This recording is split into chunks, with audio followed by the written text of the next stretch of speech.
치과의사 박광범. 그는 1년에 150번이 넘는 비행길에 오릅니다. 전 세계 100여 개국에서 메가젠 임플란트를 찾으시거든요. 이제 수입하던 임플란트를 넘어 수출하는 임플란트로. 메가젠은 지금 K 임플란트의 자부심을 키우고 있습니다. 세계에서 인정받는 K 임플란트, 메가젠.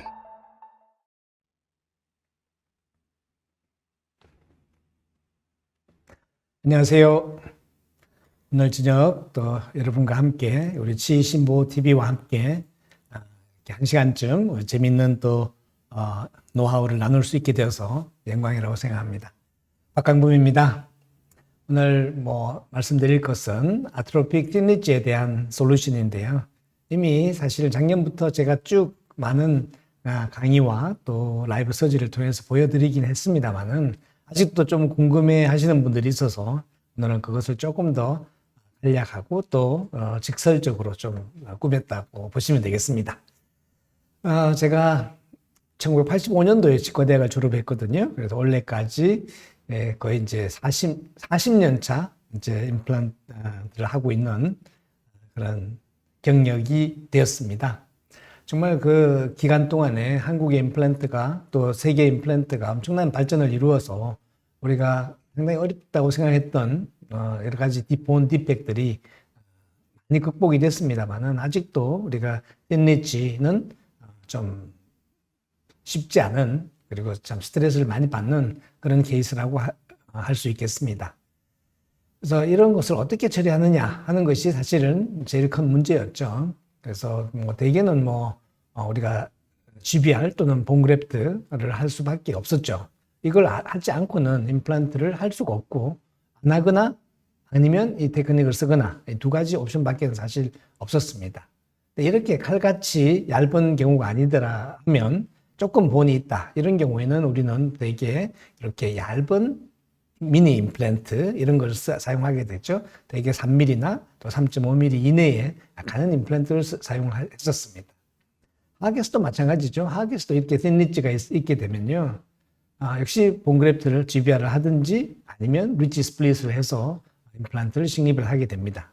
그렇지만 이런 경우도 대개 보면 가는 임플란트가 먼저 스노가 되죠. 왜냐하면 본이 디펙이 본 바운더리 바깥으로 임플란트가 노출되는 것을 우리가 끓이기 때문에 엔간하면 가는 임플란트를 쓰자 이렇게 생각하는데 이것은 사실 수술을 하는 초기 단계에서는 조금 어드밴티지가 있을지 몰라도요. 결국은 장기적으로 들어가게 되면 별로 좋은 결과가 안 되죠. 그래서 앞에서 말씀드린 세 가지 케이스인데요. 이렇게 이렇게 GBR을 했을 때 롱텀 프로그노시스가 좋은가?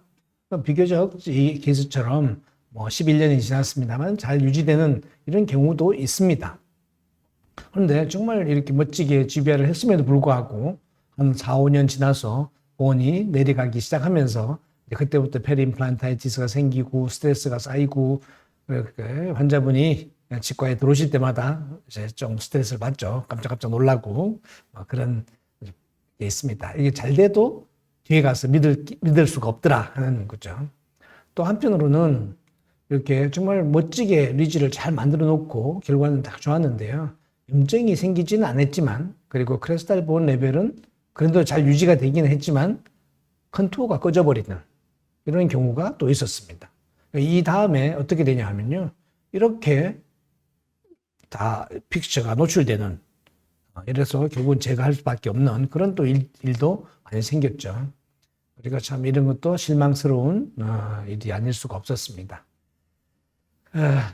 그래서 또 미니 임플란트를 했을 때 이렇게 미니 임플란트를 하게 되면요. 이렇게 3mm짜리가 이렇게 부러지는 이런 경우가 쪼개지는 그런 경우가 적지 않게 있었습니다. 이것이 전치부에서 이것이 왜 깨지느냐라고 하지만 우리가 환자의 저작 또 음식물의 저작을 생각하면 깨지는 것이 우리가 예측을 못하는 바도 아니죠. 그래서 너무 작은 임플란트는 좋지 않겠다라고 생각을 하고 있습니다. 화학에서도 마찬가지죠. 여기도 보면 우리가 가는 임플란트를 식립을 하고 있습니다만은 되게 그 장기적인 예후가 어떠냐? 이 왼쪽의 케이스처럼 정말 뭐 아이디얼하게 크레살본이 잘 유지가 되고 오랫동안 예후가 좋은 경우도 있긴 하지만요. 또 어떤 경우에는 이렇게 똑같은 시술을 했음에도 불구하고 가운데가 딱 부러져 버리는, 그래서 찢어져 버리는 이런 경우가 있습니다. 물론 뭐 이것은 술자인 제가 교합 조정을 잘 못해서 이런 문제가 생기기도 하고, 또 이렇게 되는 걸 보면서 이걸 3유닛 브리지로 할 걸 괜히 싱글로 다 만들어 가지고 이렇게 또 부하가 됐구나 이렇게 또 후회하기도 하고, 하지만 결국은 기본적으로는 뭐냐, 임플란트가 약했기 때문이죠. 그렇죠? 그래서 이 보온에, 약한 보온에 대해서 충분한 강도를 지탱할 수 있는 임플란트가 선택되지 못했기 때문에 이런 이제 상황이 생기는 거죠. 그래서 한 5년 전부터 생각을 해봤습니다. 어떻게 하면 좋을까? 그래서 일단은 무조건 강하게 만들자. 절대 부러지거나 찢어지는 이런 일은 안 생겼으면 좋겠다. 그리고 쉽게 하자. 쉽게 하실 수 있게 만들자. 왜냐하면 GBL이나 이런 게 쉽지 않잖아요. 그죠? 그리고 본로스로 인해서 페리임플란타이티스가 생기지 않도록 해보자. 그 페리임플란타이티스 생기는 스타트 포인트가 어디지? 그것을 없애보자. 그랬고요. 그리고 소프티슈가 컨투어가 가급적 예쁘게 유지될 수 있게 하자. 라고 이게 우리가 필요한 사항이라고 적고 시작을 했는데요. 사실 이거 알고 보니까 이게 다예요. 임플란트에서 뭐 튼튼하고 쉽게 할 수 있고 본로스가 안 생기고 진집 에스테틱이 잘 유지된다 하면 이거 이외에 뭐 다른 조건이 있을까요? 그죠? 그리고 이것을 보면서 우리 환자분들은 과연 어떤 보온 컨디션을 가지고 있는가 그렇게 살펴보고요. 또 이게 환자분이 현재 갖고 있는 뼈가 임플란트가 들어가든 또 들어가지 않든 간에 그 주변으로 어떤 변화가 일어나는가, 그래서 보온의 장기간의 안정성이 어떻게 되는가 하는 것도 이제 좀 더 자세히 살펴보게 됐습니다. 근데 결론적으로 보면 우리가 항상 우리 이야기하죠. 알베올라 본이 좋아야 된다. 알베올라 본 리제너레이션, 알베올라 본 뭐 이런 프리저베이션, 이런 식으로 알베올라 본에 대해서 자꾸 이야기를 하는데요. 사실 이 알베올라 본은 이 치아를 잡아주기 위한 뼈죠. 말 그대로, 그렇죠? 알베올라 본이라는 게. 근데 이가 없어지고 나면 우리가 임플란트를 하게 되는데 알베올라 본은 임플란트를 잡아주는 뼈가 안 되는 거죠. 그래서 이것은 좀 우리가 그동안 뭐 수십 년 동안 해왔던 임플란트에 대한 개념을 좀 바꿔야 되지 않는가. 알베올라 본을 이야기하지 말자라고, 그것을 그렇게 변화가 많고 안정성이 부족한 본에 대해서 우리가 너무 디펜던시를 가지지 않는 것이 좋겠다라고 생각하게 됐습니다. 그래서 뭐 보시다시피 흔히 우리가 만나는 케이스입니다. 그죠? 발치된 지 좀 지나고 풀덴치를 좀 쓰시는 분들은 다 이렇게 특히 앞쪽에 안티리어 리지가 얇게 되어 있습니다. 그죠? 그래서 좀 더 시간이 지나면 정말 얇게 되어 있고요. 더 지나면 높이까지 낮아지겠죠. 하계는 뭐 그런 케이스가 별로 없다고 생각하실 수도 있지만 심심치 않게 이렇게 호리병처럼 되어 있는 아주 알베올라 본이 없어져 버린 거죠. 실제로는 남아있는 본은 배잘본만 남아있게 되는 거죠. 이렇게 얇아져 있는 알베올라 본이긴 하지만 그래도 중요한 역할이 있죠. 그게 뭐냐 하면 소프티슈의 하이트를 유지시켜 준다 하는 거죠. 그래서 이런 경우에 어떻게 쉽게 할 수 있지? 또 우리가 굉장히 빈도가 높은 하구치부에서 보면요. 이렇게 치아가 발치되고 나고 파닉이 되면 이렇게 얇아져 있죠. 이런 경우에도 앞에서 말씀드린 것처럼 가급적 리지 스플릿이 별로 어렵지는 않습니다만은 리지 스플릿을 하거나 또는 하더라도 아무래도 리지 스플릿의 범위를 줄이기 위해서는 네로우 다이아미터 3.5mm 이런 걸 많이 사용하게 되죠. 거기서 수술을 하고 얼마 동안은 괜찮을지 몰라도 기능이 적극적으로 들어가게 되면 또 파절이 일어날 수밖에 없게 됩니다. 그래서 일단 가장 강하게 만들자. 그래서 디자인을 지금 결론부터 다시 말씀드리는 겁니다. 그래서 좀 보시다시피 2.8mm 코어입니다. 2.8mm 코어가 3.3mm 네로 다이아미터 인터널 커넥션 또는 3mm짜리 원바디 임플란트와 비교했을 때 훨씬 더 강한 이런 강도를 가집니다. 그리고 이것을 이제 컴프레시브 스트렝스를 비교해 보면요. 이 네로 다이아메타에 연기를 하는 이 보철물은요. 금방 딱 부러져 버려요. 픽처가 날아가 버리죠. 근데 이제 아리 보철물에 대해서는요. 이게 보철물이 없어지지 픽처가 망가지지 않는다. 우리가 보철물이 좀 이렇게 손상되는 경우는 새로 만들면 되는데 이게 픽처가 없어지게 되면 정말 곤란하죠. 다 빼내야 되니까 그렇죠. 그래서 보시다시피 아리는 휘어질 뿐이지 부러지지는 않는다. 일단 여기까지 만들어내게 됐습니다. 또 이제 구치부용으로는 교합력이 훨씬 더 세겠죠, 그렇죠. 그래서 블루 다이아몬드를 만들었습니다. 훨씬 더 강한 블루 다이아몬드를 만들었는데 이게 다른 우리가 흔히 많이 사용하고 있는 11도 각도의 4mm 다이아메타 임플란트들에 비해서 훨씬 강합니다. 거의 5mm 강도만큼 나오게 되죠. 근데 여기 보시면 블루 다이아몬드는 3.7mm가 일반적으로 우리 11도 각도를 갖고 있는 4mm보다 한 30% 이상 강합니다. 3.7mm만 해도 우리가 식립하는 4mm보다 강하다. 그죠? 4.1mm가 되면 이만큼 강하다. 그래서 4.1mm를 온전한 임플란트를 구치부에 식립한다고 하면 이것이 쪼개지는 우리가 흔히 갖고 적지 않게 경험했던 임플란트가 쪼개지는 그런 현상은 걱정하지 않으셔도 된다는 거죠. 3.7mm만 해도 훨씬 좋겠죠. 게다가 우리가 BD 커플을 만들었습니다. 이렇게 머신드 커플, 아리와 같은 원리로 BD 커플을 만들었는데요. 이것은 사실은 블루 다이아몬드보다 더 강하게 됐습니다. 그래서 강도적인 측면에 있어서는 아리에 대해서 걱정하실 필요가 없습니다. 아리를 부러뜨리려고 하면요. 1000뉴턴 정도 필요합니다. 1000뉴턴의 힘은 입안에서 발생할 수가 없습니다. 그렇죠? 그래서 부러지는 것은 걱정하지 않는다. 보철물이 탈락할 수는 있겠지만 픽처는 괜찮다.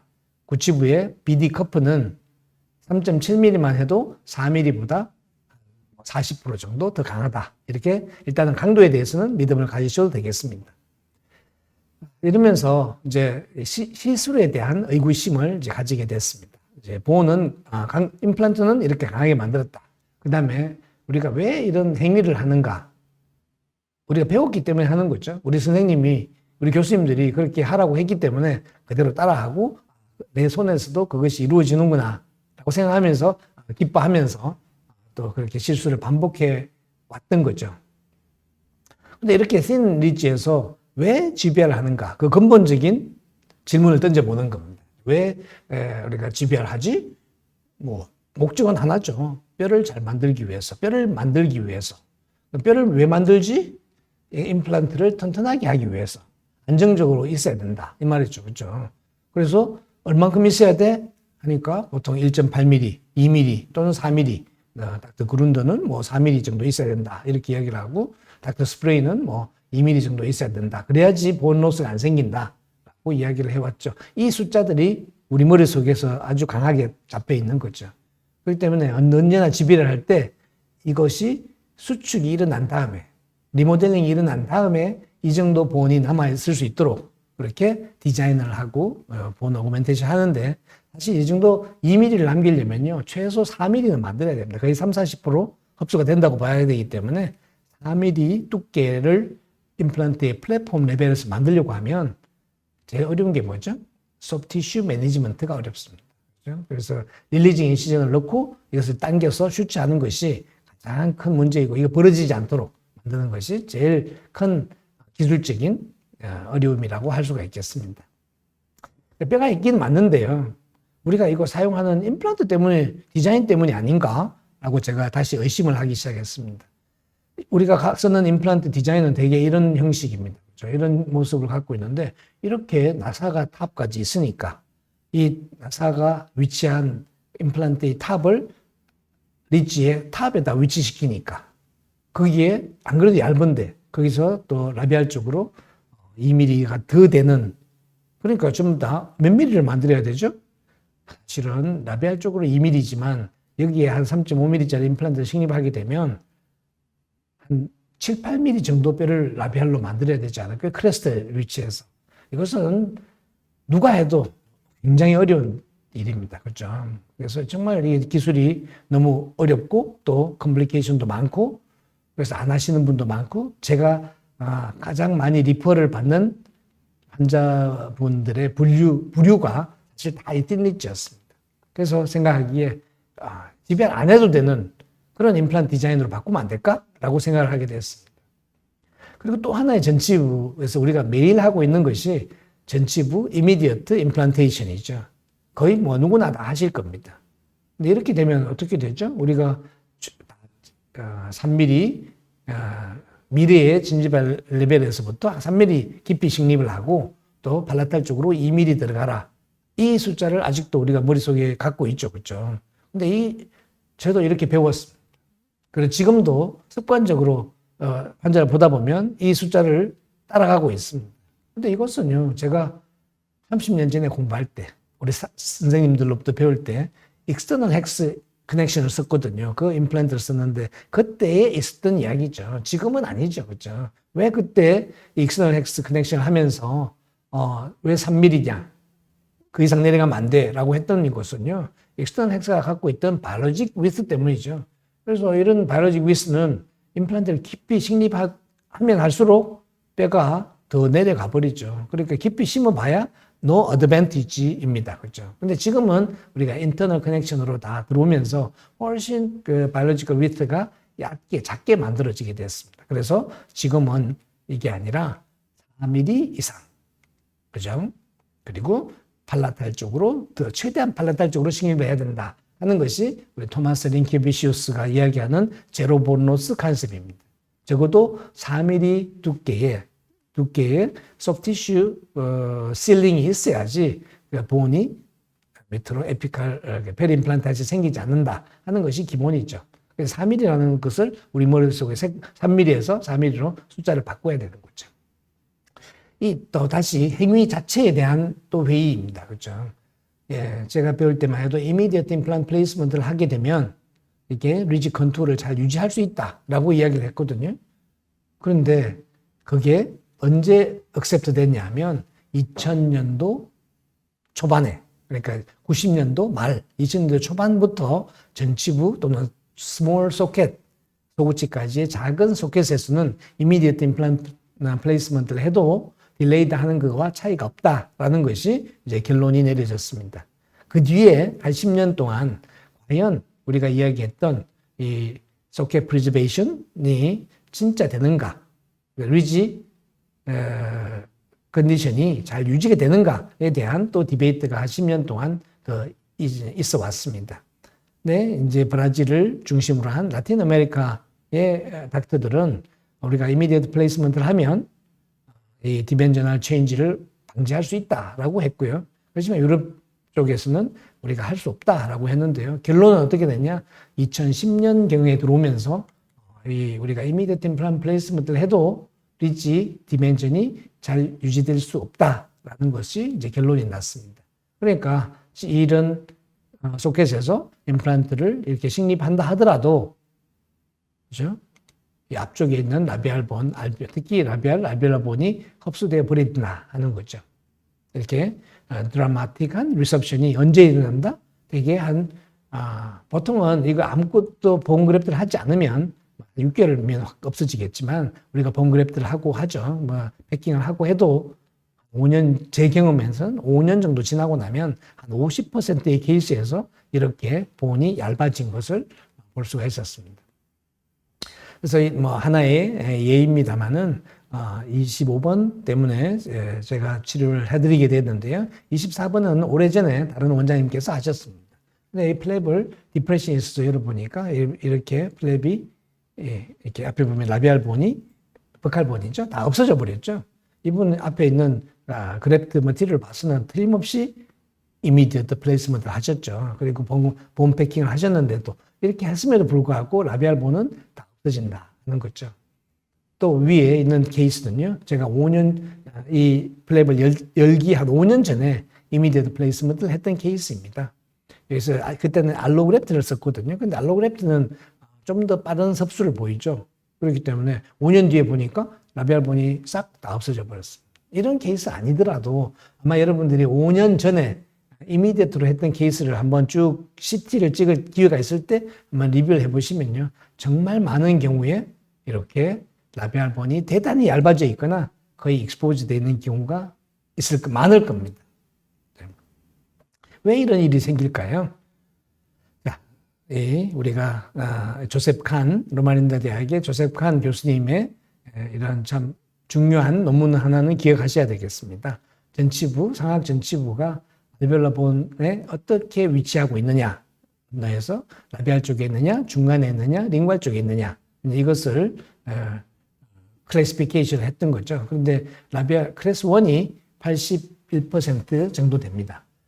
그리고 클래스 4, 버칼도 링괄도 본이 없는, 라비알도 링괄도 본이 없는 경우가 한 6% 정도 되고요. 나머지 두 K 타입 2나 클래스 2나 클래스 3는 그렇게 빈도수가 많지 않습니다.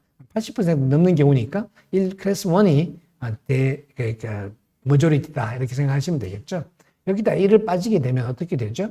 대개 이가 빠지고 나면 아시다시피 이 라비알 본은 싹 없어지게 됩니다. 그렇죠?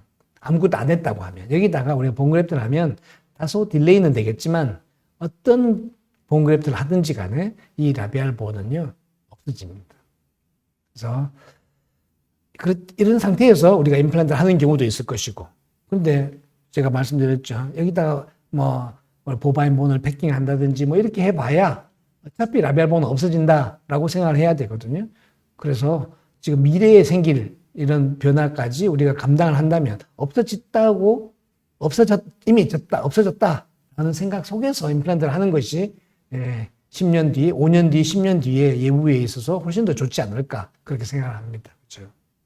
요새 환자분들이 기대 수명이 되게 길어졌어요. 그러니까 5년, 예전 같으면 10년 뒤면 환자분이 안 오실 수도 있다 하지만 지금은 전혀 그렇지 않습니다. 그렇죠? 자, 이렇게 흡수될 수밖에 없다는 것을 우리가 인정한다고 하더라도 여기에 남아있는 중요한 포인트가 있죠. 배잘본입니다. 이 배잘본은 위에 클래시피케이션에 관계없이 거의 일정하게 남아있습니다. 이 좀 많을 수도 있고 적을 수도 있긴 하겠지만 거의 모든 환자에서 이 배잘본이 아주 유효하게 남아있습니다. 그래서 이 배잘본에다가 옛날 임플란트를 식립하기 위해서 예전에 우리가 오로넥스 임플란트를 많이 하시는 분은 이렇게 본 리덕션 가이드를 가지고 이만큼 뼈를 쳐내버리죠. 이렇게 사서 임플란트를 식립하게 되면 우리가 흔히 이야기하는 진지발을 포함하는 보철, 그것을 우리가 FP3라고 그러죠. Fixed Prostatype 3로 결론을 내릴 수밖에 없습니다. 그냥 스마일은 저렇게 좋아 보일지 몰라도 만일에 저보고 제가 이런 환자가 된다고 하면 이렇게 하겠냐, 또는 우리 어머니가 이렇게 된다고 하겠냐 하면 저는 안 할 것 같습니다. 아마 외국에서는 여러 가지 진료 환경 때문에 이렇게 이것을 선호하시는 분들도 있긴 하지만 한국적인 정서에서는 이것을 이렇게 본을 탁 쳐버리고 하자 하면 아마도 많은 분들이 거부하실 걸요. 그죠? 제 환자분들도 마찬가지입니다. 근데 이렇게 끝낼지라도 손상을 주지 않고 이것을 유지시키려고 하면 어떻게 되죠? 이걸 여기다가 스레드 파트는 뼈 속에 깊이 식립하고 그 위에다가 어버트먼트를 길게 연결하는 것도 하나의 방법이겠죠? 근데 그건 긴 어버트먼트를 연결하게 되면 나중에 문제가 생길 수가 있습니다. 차라리 이것을 하나의 원피스로, 어버트먼트가 아니라 원피스로 이렇게 커프와 스레드를 같이 붙이는 것이 훨씬 낫지 않겠냐. 이 디자인을 딱 보여드리면 많은 분들이 이제 이거 여기에 포켓 에피세리움, 정션 에피세리움이 마이그레이션 돼서 포켓이 생길 텐데 라고 딱 이야기를 하십니다. 포켓이 생기고 그 다음에 진지발 리세션이 올 건데 라고 이야기를 하시죠. 그래서 우리가 그것을 고민하느라고 한 2년을 고생을 했습니다. 어떻게 하는 것이 가장 이렇게 포켓을 내려오는 것을 막을 수 있는, 포켓이 내려오면 안 되니까, 그렇죠? 이것을 부러지진 않는 거죠. 말씀드렸죠? 그 다음에 걱정하는 것은 페리임플란타이즈 생기가 포켓이 깊어지면 빼낼 수밖에 없죠. 그래서 그것이 안 생기게 하는 방법을 연구했는데 사실은 지금까지 알려진 바로는 이 그루브 테크닉이 유일한 방법입니다. 여기에 샤페이즈 파이브가 들어갈 수 있는 세멘툼이 만들어지냐? 그건 절대 안 되죠. 그래서 이렇게 그루브를 만들어서 이 주변으로 아주 강한 이렇게 서컴프렌셜 파이브가 만들어지면 이것이 포켓의 마이그레이션을, 그러니까 정신 에피세리움의 마이그레이션을 막아준다라는 것이 지금까지 검증된 이 논리가 분명한 그런 방법이었습니다. 근데 이렇게 이야기하니까 아닌데 틀림없이 내려올 텐데 라고 계속 의심을 하시는 거예요. 그래서 작년 여름에 우리 연구원들과 함께 15마리의 비글 독에 대해서 실험을 했습니다. 소구치를 발치하고 버칼본을 없앤 다음에 3개월 동안 기다렸다가 알이 식립하고 4주와 8주간 이렇게 관찰을 했습니다. 지금도 조직 슬라이드들이 계속 나오고 있는 중인데요. 이 몇 개의 샘플입니다만은 보시다시피 어떤 스페시멘도 어떤 알이 임플란트도 이렇게 마이크로 그루브가 있는 구간에서는 정신 에피세륨이 내려오지 않았습니다. 그리고 아주 타이트하게 이렇게 실링이 된 모습을 보여주고 있었고요. 이제 그 다음에 서컴프렌셜 파이브가 생겼냐 안 생겼냐 하는 걸 이제 보시게 되겠죠. 그래서 호리존탈로 딱 이렇게 커팅을 했을 때 보면 보시다시피 모신드 에리아, 그러니까 그루브를 주지 않은 모신드 에리아에도 보시다시피 이 원 주변으로 동그랗게 서컴프렌셜 파이브가 생겨져 있죠. 그리고 그 위에 마이크로 그루브가 있는 곳도 똑같이 서컴프렌셜 파이브가 있습니다. 이 서컴프렌셜 파이브가 염증에 의해서 느슨해지면 정션 에피세륨이 내려올 수도 있겠지만 지금까지 한 약 3년 정도의 경험으로 봤을 때는 거의 진지발 리세션이 없습니다. 그래서 우리가 임플란트라는 것이 자연치하고 달라가지고 아주 헤비한 인플라메이션이 생기게 되면 어쩔 수가 없습니다. 그래서 스레드가 있건 없건 간에 물론 포켓이 생기고 본로스가 생길 수밖에 없는데요. 적절하게 양치질이 되는, 그러니까 아주 엄격한 관리가 아니라 일반적으로 우리가 양치하는 그런 정도만 해도 전혀 염증이 생기지 않았습니다. 그래서 이 알이 다소 이상하게 생긴 알이 시스템이 작년에 공식적으로 론칭이 됐습니다. 그러면서 이제 개념을 제가 새로 제안을 했습니다. 이제 배잘본과 알베올라 본을 나누는데 알베올라 본은 변화무쌍하기 때문에 여기는 우리가 오센트레이션을 기대하지 말자. 그냥 이 배잘본을 존 오브 오센트레이션은 배잘본에서 얻고 계속 변화가 생기는, 지금 있든지 없든지 간에 그 부분은 그냥 소프티슈를 만들어내는 존 오브 컨투리제이션으로 하자.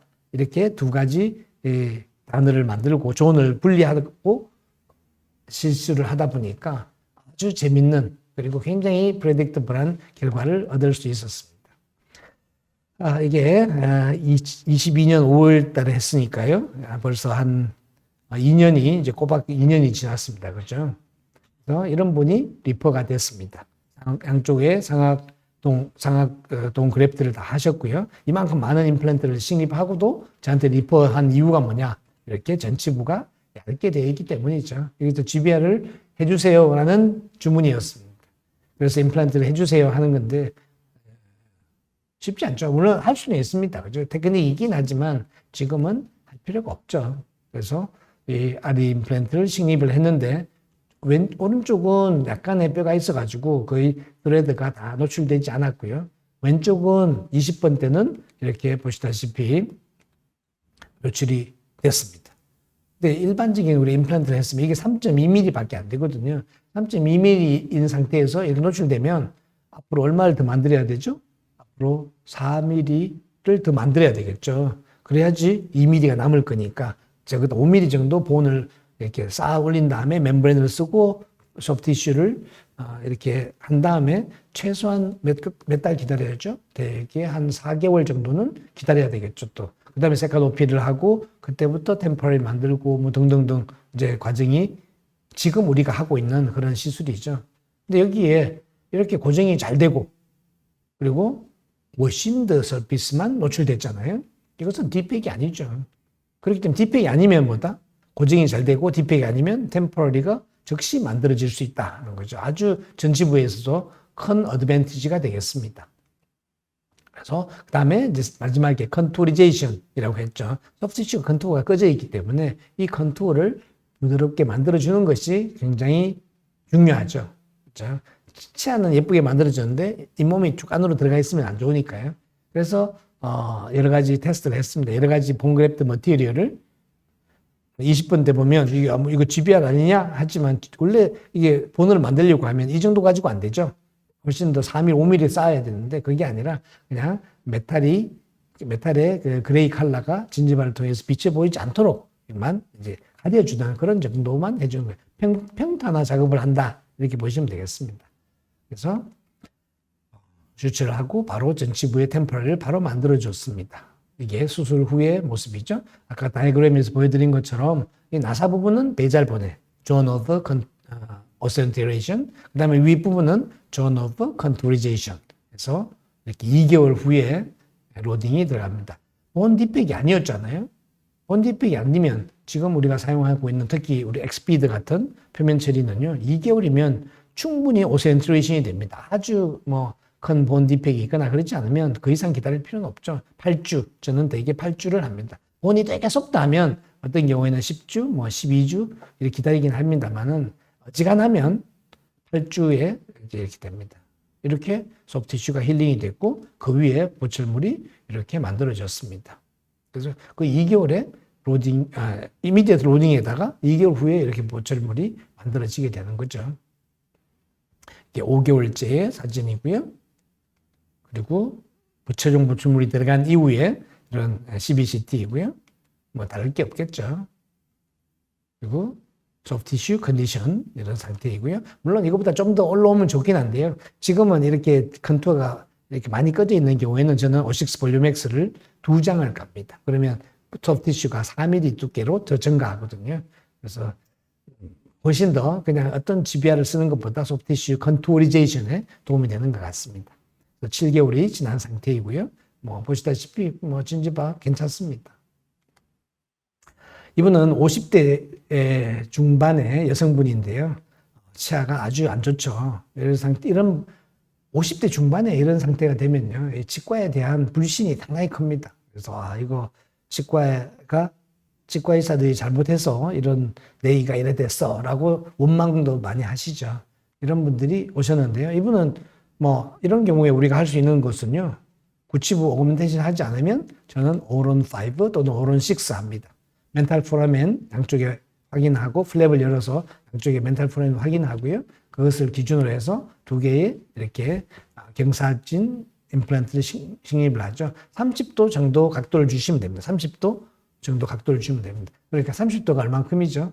우리가 12시에서 1시 또는 11시 여기가 30도입니다. 그렇죠? 그 정도 시계를 생각하시면서 각도를 잡으시면 됩니다. 물론 더 많이 줘도 되는데 그렇게 뭐 멘탈 포라멘에서 많이 안 주셔도 30도 정도 각도 주면 뭐 무난히 제1대구치까지 만들 수가 있습니다. 2개가 들어간 다음에 전치부는 되게 우리가 임플란트가 쉽다고 생각을 하는데요. 보시면 이분은 전치부 뼈도 되게 얇아져 있어요. 근데 여기다가 우리가 드릴링을 하게 되면 이렇게 디펙이 생기죠. 디아이선스 디펙이 생겼습니다. 여기다 일반적인 임플란트를 식립하면 본을 만들어야죠. 그죠? 그렇지만 이 아리를 식립하게 되면 이 머신드 커퍼가 있기 때문에 이렇게 트레드가 익스포즈 안 됐죠. 이 트레드 파트, 그러니까 오센트레이션을 담당하는 트레드 파트는 아주 사운드한 배잘본에 다 식립이 되어 있기 때문에 이 트레드만 커버해주면 되겠죠. 이게 비쳐 보이니까 잇몸도 되게 이런 분들 잇몸도 얇죠. 그래서 O6 볼륨X를 올려서 이렇게 덮어주기만 하면 되는 거죠. 여기다가 이게 수술 직후의 모습이고요. 여기다가 4일 뒤에 바로 인상을 뜨고 우리 기공소에 부탁을 해서 4일 뒤에 이렇게 커스텀 어버트먼트와 PMMA 템퍼럴을 끼워드렸습니다. 그 이미디어 로딩이라고 해도 되겠죠. 그렇죠? 이게 템퍼럴리가 들어갈 때의 모습이고요. 그리고 소프티슈가 힐링이 될 때까지 기다려서 바이널 보철물이 들어갔습니다. 그래서 거의 이가 안 좋아서 잘 드시지도 못하고 웃지도 않는 그런 분이 이제 거의 동시에 하악이 임시치아가 들어가고 한 3달 후에 이렇게 파이널에 들어가니까 무지 좋아하죠. 이런 분들의 다음 동작은 뭐냐 하면, 부탁은 뭐냐 하면 상악 해주세요입니다. 그래서 하악에 템포럴에 들어간 상태에서 상악에 대해서 상악도 임플란트를 해주세요 라고 요청을 하죠. 근데 상악은 하악보다도 훨씬 열악합니다. 보시다시피 뼈가 있는 게 별로 없습니다. 여기다가 리제너레이션을 할까요? 이런 분들의 알베올라 본이 제대로 성장하지 않은 분들에게는요, 리제너레이션도 잘 안 됩니다. 그래서 현재 있는 뼈를 최대한 활용하는 것이 좋다. 그래서 항상 소켓 바텀, 그러니까 발치와로를 생각한다면 발치와로부터 7mm만 더 드릴링합니다. 그래서 그 7mm 그 발치와의 에이펙스, 치아 에이펙스에서 7mm 더 드릴링하고 나사 부분을 식립을 하는 거죠. 그 위에 발치와 부분은 지금 있는 커프로서 머신드 커프로서 지나오게 하면 아주 편리하게 그러니까 리제너레이션 할 필요가 없습니다. 나중에 있는 아주 불규칙한 리지 형태만 컨투리제이션만 해주는 거죠. 그리고 수술 후에 이제 모습입니다. 또 상악은 뼈가 좀 약했기 때문에 8개가 들어갔죠. 소프티슈는 잘 힐링이 됐습니다. 전치부는 고정이 좋았는데 이 구치부 양쪽이 스테빌리티 안 좋았기 때문에 지금 프라이머리 클로저를 한 겁니다. 그래서 3개월 반에 지금 악사 어바트먼트가 연달되고요. 지금은 다 CAD에서 우리 다 디자인을 해낼 수가 있죠. 여기에 어바트먼트를 악사로 바꾸고 이런 식의 스크루 리테인드로 원피스로 보철물을 제작합니다. 이건 PMMA 템포럴인데요. 여기에 메탈이 없습니다. 그냥 PMMA 전체 밀링하고 스크루를 그냥 악사 위에다가 쪼으면 됩니다. 그러면 되게 편리하겠죠. 되게 제작도 편할 뿐만 아니라 아주 전혀 문제가 없습니다. 이게 템포럴 제간 악사의 모습이죠. 코니컬 어버트먼트하고 비슷하고요. 또 한편으로는 멀티 유닛 어버트먼트하고 비슷하다고 보시면 됩니다. 기능은 멀티 유닛 어버트먼트인데 모양을 조금 더 너무 낮게 포스트 부분이 커프 부분이 포스트 부분이 너무 낮으면 보철물의 스테빌리티가 좀 부족하기 때문에 조금 4mm 정도로 약간 올려놨다 보시면 되겠습니다. 파이널 보철물 마찬가지입니다. 이렇게 질코니아로 쭉 밀링하고 그대로 통째로 그대로 세팅만 하면 됩니다. 스크루만 좋아지기 때문에 진짜 쉽겠죠. 그래도 약간의 교합 조정만 이렇게 해주시면 혹시라도 보철물이 파절이 생기거나 이렇게 했을 경우에도 아주 쉽게 리플레이스가 될 수 있습니다. 그래서 이렇게 보철물이 다 완성된 모습이고요. 그래서 이런 상태에서 여기까지 오는 게 그 시간이 별로 걸리지 않습니다. 수술 한번 하고 보철물 들어가고 수술 한번 하고 보철물 들어가고 리제너레이션이 거점이 없습니다. 뼈를 만들지 않는다라고 생각하시면요. 얼마나 많은 것들이 많은 어려움으로부터 자유로울 수 있는가 상상을 하실 수 있을 겁니다. 자, 이분은 제가 비디오를 넣었습니다. 70대 중반의 여성분이고요. 제가 그 전에 벌써 오른 5를 해서 하악을 만들어 드렸습니다. 되게 이렇게 하악을 오른 5를 해서 심플하게 만들어 드리면요. 4개월에서 6개월 지나고 나면 상악 좀 해주세요. 합니다. 상악 보시면 띵리지죠.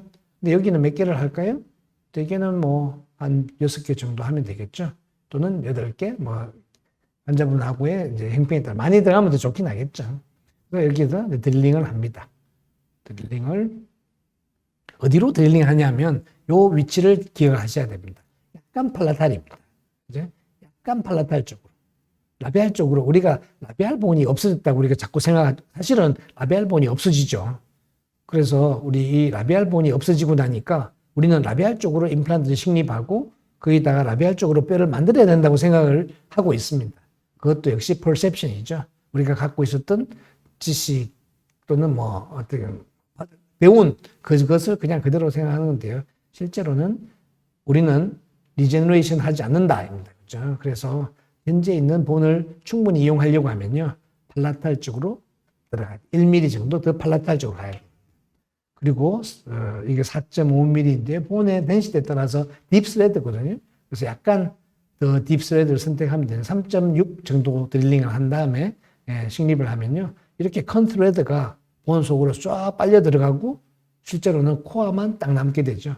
코어만 다른 게 없습니다. 그죠? 코어만 딱 남게 되는 거죠. 반대쪽에도 보시면 거의 이렇게 컨트레드가 이 틴리지 속으로 쫙 빨려 들어가죠. 이렇게 되면 스테빌리티는 아주 좋아집니다. 스테빌리티가 좋을 뿐 아니라 이게 본 오센트레이션도 훨씬 빨리 일어나는 그런 상태가 됐죠. 이렇게 식립이 됐습니다. 이렇게 이제 6개가 식립이 됐습니다. 그죠? 이게 사실은 임플란트가 적절히 잘 배치만 되면, 분포만 된다면 사실 6개만 해도 되죠. 근데 전치부가 떼내지다 보니까 우리 PS 옆으로 뒤로 가다 보니까 이 롱 판틱을 커버해 줘야죠. 그렇기 때문에 8개 뒤로 이렇게 더 많은 임플란트가 들어가게 되는 거죠. 근데 앞쪽에 꺼진 부분은 이렇게 O6 볼륨엑스를 올려서 진지바 컨투어를 만들어주고 지금은 2개를 했습니다. 그래서 리지 컨투어가 아주 아이디얼하게 잘 만들어졌죠. 수술 후에 파노라마입니다. 이퀄리 디스트리뷰션 된다는 것이 아주 어드밴티지죠. GBR 하지 않아도 된다. 그러면 오센트레이션이 되게 빠를 것이고, 그죠? 그래서 지금 이거는 이제 양쪽에, 어금니 쪽에, 구치부에 들어간 정상 임플란트가 좀 소프트해가지고, 고정이 약해서 이렇게 프라이머리 클로즈를 했습니다. 그런 다음에 소프티슈가 힐링된 상태이고요. 2차 수술은 그냥 간단히 하면 되죠. 리치가 정말 컨투어가 좋잖아요. 살짝 이렇게 한 다음에 하나씩 힐링 어버트먼트를 바꾸면서 RSQ를 측정해보죠. RSQ 모두 아주 잘 나왔습니다. 그런 다음에 커스텀 어버트먼트를 임프레션 동시에 뜨고 커스텀 어버트먼트에다가 제가 세스 크루를 만들었습니다. 물론 아까처럼 악사를 써도 되고요. 근데 악사 어버트먼트에 익숙하지 않으시면 우리 커스텀 어버트먼트는 많이 쓰시니까 커스텀 어버트먼트에다가 이렇게 스크루홀을 하나씩 만들어 달라고 하시면 이 위에 그냥 PMM만 들어가는 거죠. 스맨 없이 이렇게 위치시킬 수가 있습니다. 이렇게 되고요. 이 파이널 보철물이 이제 만들어졌습니다. 델리버리 하는 날인데요. 한 달쯤 지나서 진지바가 조금 더 안정이 되니까 훨씬 좀 더 예뻐졌죠. 이런 식으로 파이널 보철물도 그냥 세스크루에를 그냥 고정시키는 겁니다. 이게 최종 보철물이 장착된 형태인데요. 제가 생각하는 데는 우리가 이런 형식의 보철물을 더 많이 만들어 가야 되잖아. 풀 마우스인 경우에 그렇습니다. 스크루 타입으로. 네. 하악은 앞에서 보여드린 것처럼 호롱박처럼 생긴, 조롱박처럼 생긴 리지입니다. 여기는 어떻게 해야 되냐면요. 이 씬 리지를 잘라낼 필요는 없습니다. 그렇죠? 그대로 유지시켜야지 진지바 하이트가 유지되거든요. 그래서 여기에 구치부에 2개씩 들어가고 전치부에 대해서 이제 아주 씬 리지를 가로지르는 드릴링이 돼야 되는데요. 이 경우에는 상악하고 다르게 딱 중앙에 들어가야 됩니다. 왜냐하면 상악은 팔라탈 진지바가 두껍기 때문에 그 어드밴티지를 우리가 누리려고 하는 거거든요. 근데 하악은 씬 리지이기 때문에 씬 진지바가 링구알과 버칼이 다 있죠. 그렇기 때문에 한쪽으로 치우치게 되면 그쪽에 리세션이 올 수가 있습니다. 그렇죠? 그래서 그냥 딱 가운데로 들어가는 것이 좋고 사실 진지바의 하이트를 유지시켜 주는 것은 이 씬 리지의 역할이거든요. 그래서 드릴링을 순서대로 그냥 해 나갑니다. 근데 딱 가운데로 들어가는 것이 중요하다는 말씀을 드립니다. 그리고 이 씬 리지가 있는 경우에 어버트먼트 연결이 좀 방해를 받을 수 있거든요. 이 본 때문에. 그래서 이 카운트 싱크 드릴을 해주시는 것이 훨씬 더 이제 도움이 됩니다. 그런 다음에 씬 리지 파트가 그러니까 호롱박처럼 이렇게 된 이 씬 리지 파트가 되게 길죠. 그래서 여기 보시다시피 스레드 파트는 7mm, 근데 머신드 커퍼가 10mm 되는 이런 픽스처가 식립이 됩니다. 근데 고정은 해보신 분들 많겠지만 굉장히 좋습니다. 그렇죠? 아주 만족스러운 결과가 얻어지게 될 겁니다. 이 씬 리지를 하더라도 저기 노출되는 머신드 커퍼를 전혀 걱정하실 필요가 없습니다. 이렇게 또 식립을 합니다. 이게 저렇게 길게 들어가냐? 이게 전부 다 합하면 17mm잖아요. 크레스트로부터 17mm 드릴링을 한 겁니다. 그때 17mm 저런 게 어떻게 들어가냐 하지만 하시면 아주 부드럽게 잘 들어갑니다. 3.5mm짜리 다이아메터를 쓰셨다면 이것은 대개 한 드릴링은 3.3까지 하셔야 됩니다. 3.3까지 드릴링하고 3.5mm 들어가면요. 지금 보시는 것처럼 이렇게 쫙 내려갑니다. 우리 여기 보면 마운트가 있죠. 이 마운트가 너무 많은 토크를 방지할 수 있도록 부러지게 되어 있습니다. 그래서 어떤 경우에는 이 마운트 부분이 이게 딱 부러지는 경우가 있는데 그게 얼마냐면 140뉴턴입니다. 140뉴턴 이상의 토크가 있으면 픽처를 보호하기 위해서 마운트가 부러지도록 그렇게 디자인이 되어 있습니다. 부러져도 놀라지 마시고요. 이걸 제거할 툴들이 키트에 다 들어 있습니다. 그래서 이게 안쪽 링괄 쪽으로 좀 이렇게 컨케비티가 있다 보니까 퍼포레이션에 대해서 페니스트레이션이 생겼지만 뭐 걱정하실 거 하나도 없죠. 고증이 아주 잘 됐습니다. 그러면 다 원스테이지죠. 원스테이지 한 다음에 그다음에 스캐닝하고 템포러리 커스텀 어버트먼트 바로 만들고 그다음에 PMMA 템포러리 바로 들어갈 수가 있습니다. 그죠? 이렇게. 그리고 최종 보철물이 2달 만에 들어갔습니다. 이게 리제너레이션을 한다고 하면요. 이렇게 들어갈 수가 없겠죠. 리제너레이션이 적어도 뭐 4개월씩 기다려야 되는 거니까요. 전체가 6개월 또는 뭐 8개월, 10개월 이렇게 걸리는 케이스였지만 임플란트를 디자인을 바꿔버리니까 모든 것이 아주 심플해졌습니다. 또 아리가 로컬 지금 풀마우스 케이스는 이렇게 하시면 됩니다. 풀마우스 케이스는 내가 식립하고 싶은 위치 4개 또는 6개 또는 8개 그 위치를 쭉 이블리 우리 CT에서 디스트리뷰션 하고요. 그 크로스컷 모양이 나오겠죠? 그 크로스컷 모양에서 어떤 디멘전을 선택할까? 배달본이 얼만큼 있고 시너지가 얼만큼 있는지 계산하시면 그게 내가 그 위치에 사용할 수 있는 아리의 사이즈가 됩니다. 그렇기 때문에 지별할 필요가 없겠죠. 그리고 임플란트가 아주 균등하게 분포되고 그다음 악사 어버트먼트가 들어가고 그냥 원피스 보철물이 들어가게 되면 굉장히 안정적인 정말 우리가 적절히 교합 조정은 해줘야 되겠지만 아주 안정적인 그런 보철물이 만들어질 겁니다. 그렇죠? 그때 풀마우스 케이스는 많지 않을 겁니다. 실은. 그런데 이제 이렇게 로컬 디펙을 갖고 있는 경우는 꽤 많이 있죠. 그래서 예전에 식립한 우리 NLG 임플란트는 아주 잘 유지가 되고 있습니다. 전치부 5개가 남아 있었는데요. 그 중에 21번, 22번이 페리오돈타이트에서 생겨서 거의 에이펙스까지 본이 다 내려갔습니다. 이런 경우에도 예전 같으면 본 리제너레이션을 했겠죠. 발치한 다음에 힐링되고 GBR하고 그다음에 또 소프티슈 매니지먼트 하고 뭐 이렇게 해서 이렇게 전치부에서 페리오가 나빠져서 이렇게 리제너레이션 해야 되면요. 거의 1년 걸립니다. 끝날 때까지. 하지만 지금은 루트 에이펙스에서 라비알 본이 다 없어졌죠. 이 루트 에이펙스에서 7mm만 더 드릴링 하시면 됩니다. 루트 에이펙스 터치, 그 다음 7mm 그리고 나서 거기다가 7mm 스레드가 인게이지 될 수 있게 그렇게 하면 고정은 잘 나오고 그 위에 있는 소켓, 라비알 본이 있거나 없거나 간에 6mm입니다. 그래서 여기서 이 사이즈처럼 476, 4mm 다이아메터, 7mm 드레드, 6mm 커프 476이면 상악 전치부는 거의 다 해결이 됩니다. 그 다음에 두 번 지금 해야 될 것이 컨토리제이션이죠. 이게 일지가 꺼졌으니까 이것을 이렇게 컨투를 만들어줄 수 있는 걸 하고요. 멤브레인 아무거나 쓰셔야 됩니다. 이 파티큘레이티드 본이 흩어지지 않도록만 하시는 거고요.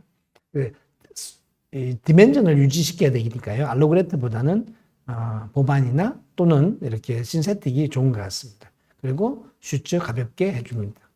이게 10주 후의 모습입니다. 제가 예전에 정상적인 우리가 흔히 알고 있는 발치 후 힐링, 그리고 GBR, 소프티슈 그래프트 이 과정을 밟아오면요. 한 10개월 후에야 얻을 수 있는 이런 결과가 10주 만에 얻어졌습니다. 그렇죠? 그리고 소프티슈 컨트롤 보십시오. 상당히 괜찮죠. 이게 사실 이 파필라 이 정도도 만들어내기가 쉽지가 않습니다. 최종 보철물이 들어갔습니다. 물론 이것이 100점이다라고 할 수는 없지만 수술 한 번밖에 하지 않았잖아요. 그죠? 발치와 동시에 다 들어갔고 그리고 이렇게 결과를 가진다면 저는 항상 이렇게 하고 있습니다. 그리고 이 진지바가 라비알 쪽에 본이 하나도 없었고 신세틱 본이 이렇게 집어넣었는데 이게 얼마나 안정적으로 갈 거냐라고 이제 질문을 하시겠죠? 지금 이것은 19개월 후의 사진입니다. 19개월. 물론 이게 아직 멀었다고 보실 수도 있겠지만 지금도 잘 유지되고 있습니다. 큰 문제 없고 환자분이 정기적으로 체크하러 오시고 이렇게 하고 있습니다. 이 소구치 부분인데요. 이분도 좀 특별한 케이스라서 이렇게 했습니다. 12번이 임플란트거든요. 근데 13번하고 14번이 페리오돈타이티스가 루트 에이펙스까지 돼가지고요. 본이 없습니다. 노 라비알 본이고 노 프록시말 본입니다. 그냥 뻥 뚫렸습니다. 이런 경우에 플랩을 열면 12번에 진지바 리세션이 쫙 생기겠죠. 이럴 때도 그냥 적당히 그라뉴레이션 제거하고요. 다 제거할 필요도 없습니다. 우리는 리제너레이션 안 할 거거든요. 그래서 루트 에이펙스를 터치한 다음에 7mm 더 드릴링 하는 겁니다. 7mm 드릴링. 그래서 이 7mm의 thread 파트만 베이지알 본으로 들어가게. 그래 고정을 잡으면 됩니다. 그래서 스테빌리티가 좋고 본 매트릭스로 필링을 하고 그다음 심플 슈츠를 합니다. 6주 후에 힐링된 모습입니다. 6주. 그리고 나서 10주 만에 커스텀 어버트먼트와 템포러리가 들어갔습니다. 10주 후에 그러니까 2달 만에 이렇게 보철물이 들어간 거죠. 환자분이 자주 안 오셨어요. 그리고 나서 최종 보철물은 무려 7개월이나 지나서 다시 나오셨습니다. 왜 나오셨냐면요. 사실은 이 뒤쪽에 15번하고 16번이 나빠졌거든요. 템포러리로서 되게 만족을 하고 있어요. 안 오셨는데. 그래서 이 뒤쪽에 15번과 16번을 제거하고 똑같은 수술을 했습니다. 발치하고 디그레이션 어느 정도 한 다음에 루트 에이펙스를 터치하고 7mm 더 드릴링합니다. 그리고 소켓을 계산하고 그래서 이와 같은 수술이 됐습니다. 이 경우에는 루트가 좀 더 길어가지고요. 커플을 거의 10mm를 사용했었어야 됐었습니다. 이게 그리고 나서 12주 후에 여기에 또 커스텀과 템포러리가 들어갔습니다. 그래서 앞쪽에 보시면요. 이제 그러니까 13번과 14번 이 위치는요. 벌써 최종 수술한 지 20개월 됐습니다. 그 2년이 다 됐죠. 그렇지만 진지바 리세션 안 됐죠. 라비알 본도 없고요. 여기 보시면 라비알 본이 없다는 것이 본 매트릭스를 패킹한 것이 본 매트릭스 파티클이 약간 비쳐 보이죠. 그래서 이 정도로 본이 없어졌음에 불구하고 진지바 라인은 이렇게 잘 유지가 됩니다. 그래서 참 진지바 리세션에 대해서는 별로 걱정하지 않으셔도 될 거라고 생각합니다. 근데 이 아리는 숫자가 조금 더 많습니다. 우리가 뭐 410, 그냥 485 주세요 하면 4mm 다이아메터에 8.5 길이 이렇게 이야기를 하는데요. 아리는 이 디자인의 특수성 때문에 숫자가 4개입니다. 그래서 첫 번째 관로는요. 코어입니다. 굵기. 대개는 2.8 또는 3.2인데요. 가능하면 3.2를 쓰시는 게 더 좋을 것 같습니다. 훨씬 더 든든합니다. 그래서 이 앞쪽에 3.2인데 3.2는 루틴으로 잡아버리면 이거는 별로 신경 안 쓰셔도 되겠죠. 4mm는 트레드의 지름입니다. 사이의 지름. 이게 3.5, 4, 4.5 이렇게 있으니까요. 이것은 스테빌리티를 잡아주는. 그래서 얼마나 딥 스레드냐에 따라서 루즈 한 번 해서 스테빌리티를 잘 잡아주느냐가 달라지겠죠. 7은 스레드의 랭스입니다. 그래서 보통 우리 4 곱하기 7이라고 생각하시면 되겠죠. 거기에 하나가 더 붙어 있는 것이 커프 하이트입니다. 이게 딥팩을 갖고 있는, 딥팩을 통과해 나가는 그 부분이겠죠. 딥팩 커버리지를 하는. 그래서 이게 476입니다. 3.2에 476. 3.2에 476, 요게 거의 70% 정도의 케이스를 커버할 수 있습니다. 거의 이 사이즈면 70%는 열에 7번 그런데요. 아까 보여드린 것처럼 어떤 경우에 굉장히 긴 경우가 있어서 8mm도 있고 10mm도 있고 그런 것도 있습니다. 굉장히 성공적이었습니다. 저는 지금은 헤비한 오그멘테이션은 거의 하지 않습니다. 그리고 거의 2달 또는 3달 안에 보철물이 다 들어갑니다. 환자분도 좋고 저도 편안하고 임플란트도 더 많이 하게 되고 좋았습니다. 근데 구치부는 어떡하죠? 사실은 아리와 거의 비슷하게 구치부도 시작을 하고 있었거든요. 거의 비슷하게 하고 있었는데 컨셉은 똑같습니다. 단 구치부는 익스터널로 만들기에는 보철물에 필요한 그 강도가 좀 더 있어야 되겠다. 그리고 접근이 어렵죠. 그래서 구치부는 인터널로 가는 게 좋겠다 했습니다. 그래서 블루 다이아몬드를 약간 변형시켜 가지고 블루 다이아몬드 커플을 만들었습니다. 이분은 이제 15번에서 17번 3유닛 브릿지를 했던 것이 지금 17번이 이제 빠졌습니다. 이런 경우 같으면 16번 위치 아시죠? 가운데가 띠니치가 되어 있습니다. 그래서 15, 17 이런 경우에 제가 주로 했던 것은 15, 17 브릿지 하는 겁니다. 16번은 너무 가늘어져 있으니까 GBR 하기 싫거든요. 그런데 지금은 아주 적극적으로 합니다. 15, 16, 17 3개 하셔야죠. 근데 샌드위치 부분이 열렸잖아요. 벽갈 쪽에 보면 뒷백이 생겼잖아요. 근데 여기에 BD 커플을 합니다. 앞에서 보여드린 것처럼 이 블루 다이아몬드 커플 3.7mm는요. 보통 우리가 쓰는 11도 각도의 임플란트 4mm보다도 한 30%, 40% 정도 더 강합니다. 그렇기 때문에 3.1mm를 쓰는 것을 너무 겁내하실 필요가 없습니다. 그렇죠? 4.1이면 더 좋겠습니다. 솔직히 훨씬 좋긴 하지만 3.7도 적절히 사용하시면 좋겠습니다. 그래서 이렇게 식립이 됐습니다. 이게 46번을 보시면 벅칼적으로 본이 되게 얇게 있죠. 0.5mm밖에 안 됩니다. 이 본이 유지될까요? 아니죠. 없어지겠죠. 이게 이렇게 얇은 본이 남아있을 수가 없습니다. 그런데 여기다 GBR을 해서 2mm 본을 뽕빵하게 만들어야 될까요? 만들어야 되는데요. 귀찮고 어렵잖아요. 그래서 그냥 없어져도 괜찮습니다. 없어지면 이게 BD 커프의 머신드 서피스가 노출되겠죠. 전혀 문제가 없습니다. 그죠? 그 앞에 45번도 소켓이 깊고 또 버칼본이 없어졌죠. 물론 여기에 우리가 GBR 할 수 있긴 하지만 소켓 그래프트를 하면 되긴 하지만 그것도 그렇게 신경 안 쓰셔도 됩니다. 그렇죠? 그래서 뜬 본이 월이 있거나 라지 소켓 디펙이 있거나 이런 경우에 그냥 커프만 선택하시면 됩니다. 그리고 리제너레이션을 기다릴 필요가 없죠. 왜냐하면 사운드한 본, 베젤본에 스레드 부분이 완전히 다 들어갔기 때문에 리제너레이션 기다리느라고 우리가 스트레스 받지. 리제너레이션이 아니라고 생각하면요. 아무 걱정하실 필요가 없습니다. 원 스테이지 하고요. 그렇죠? 이게 수술 후에 사진입니다. 그 다음에 보츠 커스텀 어버트먼트가 들어가고 있고요. 파이널 보츠물이 장착되었습니다. 이게 3개월이 때의 임상 그리고 방사 쓴 사진입니다. 보시다시피 아주 진지바 레벨 좋고요. 그러니까 굳이 우리가 뮤코진지바 정신을 이렇게 당겨 올리는 GBR 하려면 이렇게 릴리징 해가 당겨 올렸잖아요. 그러면 뮤코진지바 베스티뷸리 뎁스가 낮아지고 뭐 이래서 그 다음에 또 문제가 생기잖아요. 그냥 심플하게 슈트하시면 됩니다. 그래서 이런 경우도 마찬가지로 35번, 45번, 47번 발치하고 플랩 열면 거의 46번은 언제나 얇게 돼 있죠. 그냥 편안하게 딜링 하시면 됩니다. 그리고 바깥쪽으로 옆에 열렸죠? 열린 만큼의 커프를 선택하시면 되죠.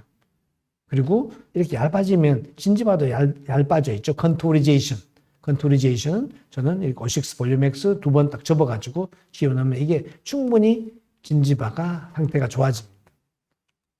네, 원 스테이지 슈트하고요. 역시 거의 앞에 케이스하고 거의 비슷합니다. 그렇죠? 이렇게 보츠물을 만들면 됩니다. 진지바는 되게 스테이블합니다. 이 머신드 커프 때문에 진지바 리세션이 오느냐? 일어나지 않습니다. 자, 본 디펙이 있으면 어떡하죠? 발치한 지 좀 얼마 되지 않아서 소켓이 남아 있습니다. 소켓, 이건 시간이 지나면 다 얇아지게 될 그런 리치가 되겠습니다. 약간 이렇게 소켓을 가운데로 들어가기보다는 약간 링발적으로 가는 게 더 쉽겠죠. 드릴링하고 바깥쪽으로 이렇게 열렸습니다. 여기서 오른쪽 사진에서 보시면 이렇게 노출된 부분이 있죠. 이만큼이 커프의 역할을 해주는 것. 커프 4mm 선택하시고 익스포즈 했지만 스레드는 다 들어갔죠. 그죠? 여기에 이제 컨투리제이션이 있죠. 이렇게 소켓 디펙이 꺼져 있기 때문에 이 컨투어를 그냥 편편하게 만들어주면 됩니다. 그게 원 매트릭스로 해주는 겁니다. 이렇게 커브해서 원 스테이지 하면 되죠. 프라이머리 크로즈 할 필요가 없습니다. 그죠? 원 스테이지 합니다. 그 다음에 소프티슈가 힐링된 모습을 보시면 이거 우리가 예전에 괜히 그렇게 어렵게 했구나 이렇게 생각하실 수 있을 겁니다. 10주가 지난 상태입니다. 소프티슈 컨티뉴 괜찮으시죠? 엑스레이 아직도 뼈가 안 되어 있는 것 같지만 시간이 지나면서 점점 더 좋아질 겁니다. 그리고 뼈가 안 돼도 전혀 문제가 없습니다. 스레드가 안정이 되면 되지 이거는 뭐 어버트먼트만 좀 길다 이렇게 생각하시면 되겠죠. 커스텀 어버트먼트와 템퍼러리 만들고 그다음에 파이널 보철물이 들어갔습니다. 이 커스텀 어버트먼트의 이머전스가 너무 크다 보니까 약간 리세션이 오긴 했지만 뭐 우리가 흔히 하는 앞에 치아도 마찬가지, 앞에 임플란트도 그렇게 보철물의 컨투어 때문에 이렇게 된 겁니다. 어쨌건 엑스레이 보면 되게 안정적이고요. 전혀 이 기존에 했던 임플란트의 차이가 없습니다. 8개월 후의 모습인데요. 뭐 거의 안정적으로 잘 유지되고 있습니다. 이런 경우에 또 풀마우스 케이스입니다. 풀마우스 케이스인데 뼈의 상태가 막 이렇게 요동을 치고 있죠. 그래서 플랩을 열어보면 이제 벌써 앞쪽에 라비알 쪽은 뼈가 많이 없어져 버렸습니다. 이런 경우에 드릴링을 쭉 하다 보면 그죠? 어떤 경우에는 이렇게 플랫하게 아이디얼한 상태가 되기도, 어떤 경우는 경사가 전치부로 이렇게 경사져 있는 이런 리지도 있죠. 이런 경우에 그러면 임플란트를 경사 밑에까지 식립할까요? 안 그러면 위에다 하고 GBR을 할까요? 그죠? 너무 깊이 들어가면 또 이게 임플란트의 플랫폼의 높이가 막 차이가 나기 때문에 별로 좋지가 않죠. 이런 경우에 커프를 사용하시면 됩니다. 그죠? 이 익스포즈 된 부분을 커프로서 다 극복하게 되면 플랫한 경우까지 이걸 쓸 필요는 없을 것 같습니다. 특히 구치부에서는 BD 커프를 할 필요는 없겠지만, 그리고 이 반대쪽인데요. 반대쪽도 이게 높낮이가 좀 있었습니다. 그런데 가운데 있는 것을 본 밑으로 내리려니까 또 이게 밸런스가 안 맞죠. 그래서 이런 경우에는 커프가 2mm짜리를 해서 그냥 임플란트 위치를 균등하게 만드는 겁니다. 이렇게. 그리고 원 스테이지죠. 왜냐하면 노 스레드가 익스포즈 되지 않았기 때문에 그냥 원 스테이지입니다. 그래서 수술 후에 파노라마이고요. 거의 2번 하게 되어 있고요. 이 노란색 테두리가 되어 있는 것이 BD 커프입니다. 그리고 되게 빨리 되겠죠. 왜냐하면 이 스레드가 노출 안 된 거니까 그냥 고정 잘 됐죠. 그러면 템포럴리 금방 만들면 됩니다. 그런 다음에 이제 상악 수술에 들어갔고요. 그래서 이 보철물이 들어간 임시 보철물이 들어간 지 2개월이 지난 상태, 그리고 한 4개월이 지난 상태에서 상악에 보철물이 다시 이제 들어가고 있습니다. 또 이제 최종 보철물이 들어갔습니다. 보시다시피 화살표가 있는 부분이 커프가 BD 커프가 들어간 곳인데요. 옆에 다른 치아하고 비교했을 때 진지바 레벨에 아무런 차이가 없습니다. 전혀 차이가 없습니다. 그지? 그리고 지금은 6개월 정도 지난 상태입니다. 보시다시피 아주 본 레벨도 잘 유지가 되고 이것이 본 레벨을 무너뜨린다. 또 포켓이 더 생길 거다. 지금까지는 전혀 생기지 않았습니다. BD 커프는 이렇게 되어 있습니다. 이게 커프가 2, 4, 6이 있는데요. 3.7mm만 6을 갖고 있습니다. 구치부에서 굳이 커프가 긴 것은 큰 의미가 없거든요. 이게 3.7은 약간 속구치 쪽으로 나올 때 그렇게 긴 슬로프가 진 데가 있어가지고 6mm를 했는데요. 하여튼 6mm 정도면 충분한 것 같습니다. 스레드는 5mm, 7mm, 9mm가 있습니다. 이걸 조합하면 적절히 다 활용을 하실 수 있게 될 겁니다. 이 마지막으로 제가 한 케이스만 더 보여드리려고 마무리를 할 건데요. 이게 제가 매주 수요일마다 수요일 1시부터 2시까지 라이브 서지를 하는데 이 케이스 중에 지난 4월 24일 날 라이브 서지리 했던 케이스를 보여드리려고 합니다. 이런 풀마우스 케이스였습니다. 하악은 오론 6로서 이미 템포럴에 들어가 있는 상태에서 이렇게 하악을 해드리면 상악해 주세요 라고 늘 이야기한다고 했죠. 네, 상악에 보면 틴리지입니다. 그렇죠? 나이프 들어야 됩니다. 이런 경우에 어떻게 할까요? 이런 엑스레이를 보이고 있으면 원장님들은 어느 정도 후에 시간이 이 보철물이 들어갈까 해줄 수 있겠다라고 얘기하실 수 있을까요? 환자분한테는 저는 한 2달 정도 지나면 들어갈 수 있겠다라고 했습니다. 2달 정도 제가 왜냐하면 이게 고정이 어떻게 잡힐지 모르니까요. 8주 정도 후에 임시차가 들어갑니다. 이렇게 하고 임플란트는 이렇게 6개를 균등 분배합니다. 투베러시는 수직으로 식립하는 것보다 기울이면 훨씬 더 고정도 길게 들어가고 고정도 잘 만들어질 수가 있죠. 이렇게 6개 임플란트를 하고 이 랩을 열었을 때 이런 모습입니다. 전시부는 CT에서 본 것처럼 아주 틴 리치가 되어 있죠. 그렇죠? 교환면에서 본 거 약간 슬라이스 라벨 언더컷도 있고 그런데 우리가 엑스레이에서 보시는 것처럼 배잘본이 있거든요. 그 배잘본을 계산하시면 됩니다. 투베러시도 하악의 멘탈 포라멘 틸티드처럼 여기도 약 30도 정도 기울이시면 됩니다. 그리고 30도 각도를 가진 커프 사이에 악사를 연결하고 양쪽에 패러렐을 만들어내는 거죠. 이렇게.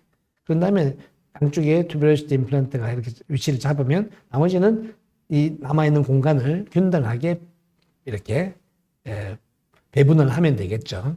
그리고 항상 팔라탈 쪽으로 드릴링을 하셔야 됩니다. 팔라탈 쪽으로. 이것을 라비알 쪽으로 하시면 저도 라비알 쪽으로 했었는데 자꾸 진지바가 뮤코자가 너무 얇아가지고 리세션이 생기는 경우가 있었습니다. 그래서 팔라탈 쪽으로 들어가시면 아주 좋은데 팔라탈로 들어가게 되면 지금처럼 슬롭이 생기겠죠. 이 슬롭을 커버하는 것이 머신더 커퍼입니다. 앞에서 말씀드린 것처럼 그렇게 하시면 됩니다. 그래서 두 개의 알이 476, 476이면 거의 다 커버된다 그랬죠. 476 처리했고요. 그런데 구침으로 소구치 20분 때 들어가 보니까요. 여기에 스레드가 본이 충분하지 않습니다. 물론 여기에 아리를 써도 되는데요. 여기는 BD 커퍼를 사용했습니다. 이렇게. 역시 머신더 커퍼를 가지고 있는 식립하니까 나사 부분이 전부 다 식립이 다 된 거죠. 고정이 다 원활하게 다 잘 잡혔습니다. 그래 바로 악사 어바트먼트를 쭉 6개 연결하고요.